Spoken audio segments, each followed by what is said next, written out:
قضائے حاجت کرنا انتہائی پرائیویٹ مسئلہ ہے، لیکن اسلام اس میں بھی آپ کی رہنمائی کر رہا ہے. آپ اپنی مرضی نہیں کر سکتے.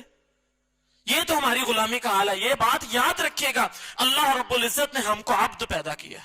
جتنے بھی انسان ہیں ان سب کو عبد پیدا کیا، غلام پیدا کیا، اپنا بندہ پیدا کیا. وہ علیحدہ بات ہے کہ بعض لوگ اللہ کو اپنا رب بھی نہیں مانتے، پیسوں کو رب مانتے ہیں، پیسے کی مرضی کے پیچھے چلے جا رہے ہیں. کوئی اللہ کو چھوڑ کر کسی اور کو رب مانتا ہے، کوئی اپنے نفس کو اپنا رب مانتا ہے.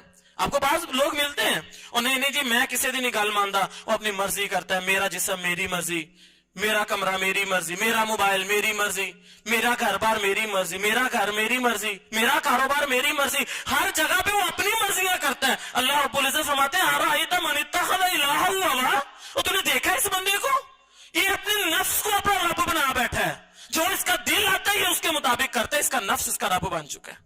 تو بات یہ کہ ہیں ہم غلام، ہیں ہم اللہ کے بندے، لیکن ہم اپنے رب کو اللہ کے علاوہ کسی اور کو بنا لے تو پھر مرضی ہماری ہے نا. بعض لوگ پیسوں کو اپنا رب مان لیتے ہیں، ان کا اٹھنا بیٹھنا، ان کی دوستی، ان کی دشمنی، ہر چیز پیسے سے ریلیٹڈ ہوتی ہے. وہ کسی سے دوستی کرتے تو یہ سوچ کے کرتا ہے بندہ بڑا پیسے والا ہے، بڑا کاروباری، مینوں بھی کوئی فائدہ ہوئے گا. غریب رشتہ داروں سے پوچھتا نہیں ہے. کسی سے رشتہ داری کرنی ہوتی، تعلق جوڑنا ہوتا ہے، رشتہ لینا دینا ہوتا ہے، تب بھی امیر لوگ ڈھونڈتا ہے. اٹھتا بیٹھتا تو امیر لوگوں میں، اور نماز کی پرواہ نہیں ہے، لیکن اس نے پیسہ کمانا ہے، اسی لیے کاروبار کے لیے چاہے رات کے 4 بجے بھی اس کو بلایا جائے نا منڈی میں کہ ادھر ٹرک بکنا، تو 4 بجے منڈی میں پہنچ جائے گا. نماز کے لیے نہیں اٹھے گا، تہجد کے لیے نہیں اٹھے گا. ساری رات کاروبار کے لیے، پیسے کے لیے جاگنا پڑے گا، اسلام کے لیے نہیں جاگے گا.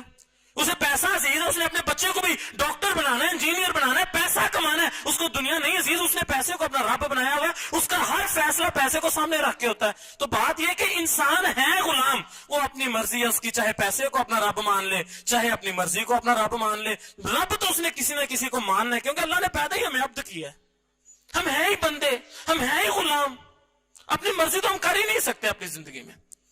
تو میرے بھائیو یہ بات یاد رکھیے گا، انسان کبھی بھی اپنی مرضی نہیں کر سکتا. وہ کہیں نہ کہیں کسی نہ کسی کو رب مان کے اس کے مطابق فیصلہ کر رہا ہوتا ہے.